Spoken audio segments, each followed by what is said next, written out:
اوپر اوپر سے کہتے ہیں یہ مردے تو سڑ کے ختم، بدبو، لاش، گائے بھینسیں مرتی ہیں ان کا بھی وہی انجام ہوتا ہے جو انسانی لاشوں کا ہوتا ہے، تو کوئی آخرت میں نہیں ہے کچھ بھی۔ ہو تو ٹرائی کرنے کے لیے جمعہ پڑھ لیتے ہیں، رمضان کے روزے بھی رکھ لیتے ہیں، اگر ہوا تو شاید کام آ جائیں، لیکن کوئی مزیدار ایمان نہیں ہے، تگڑا ایمان جسے کہتے ہیں نا، جو آپ کو حضرت مولانا الیاس رحمۃ اللہ علیہ جو تھے نا تبلیغی جماعت کے بانی، وہ فرمایا کرتے تھے کہ ہماری جو 2 رکعت نماز ہے یہ ہمارے دنیا کے کام نہیں بناتی تو جنت میں حور کہاں سے دلائے گی یہ، ٹھیک ہے، اتنی ایسی ہم نماز پڑھتے ہیں، بالکل نہ دل لگاتے ہیں اس میں، نہ خشوع خضوع نہ آداب، اسے پڑھ کے ہمارا کوئی کام ہوتا ہی نہیں ہے۔ تو ایسے وہ وجہ اس کی یہ کہ دھیان نہیں ہے نا، آخرت پر یقین ہوتا ہے تو کیا ہوتا ہے، دھیان ہوتا ہے، پتا ہوتا ہے بھائی میں نے اللہ کو جواب دینا ہے، تو ایک فارمیلٹی سی پوری ہو رہی ہے، بس آ رہے ہیں جا رہے ہیں۔ تو میں یہ کر رہا تھا کہ جب آخرت پر پورا یقین نہ ہو یا ہو تو معمولی سا ایک شبہات ہوں، تو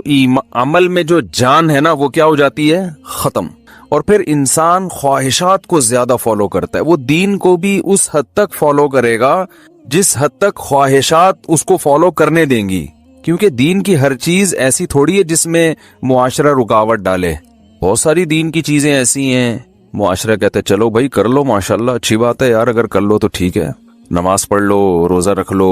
کچھ چیزیں تو معاشرہ بھی اجازت دیتا ہے، وہ بھی 5 ٹائم پابندی سے نماز کی وہ بھی اجازت نہیں دے گا کہ آپ بہت زیادہ نمازی بن گئے، پروفیشنل نمازی جسے کہتے ہیں۔ تو جب آخرت پر پورا یقین نہیں ہوتا تو انسان پھر کیا کرتا ہے کہ یار پہلے خواہشات، جو موٹی موٹی خواہشات ہیں نا وہ پوری، جس میں سب سے پہلے پیسہ ہے، پیسے پہ لوگ کمپرومائز نہیں کرتے، کیونکہ غریب آدمی کو دنیا کا ناکام انسان سمجھا جاتا ہے۔ خواہشات کس سے پوری، غریب پوری کرتا ہے یا مالدار؟ بھائی غریب آدمی کا بریانی کھانے کا دل چاہے گا تو جیب میں پہلے ہاتھ ڈالے گا کہ پیسے ہیں یا نہیں ہیں، نکل آئے تو پھر 10 دفعہ سوچے گا یہ اگر بریانی میں خرچ کر دیے تو گھر میں بچوں کے لیے کھچڑی پکانے کے پیسے بھی بچیں گے کہ نہیں بچیں گے، تو وہ یہ ساری چیزیں جب سوچتا ہے نا تو وہ جیب سے ہاتھ واپس نکال لے، تو ایسے ہی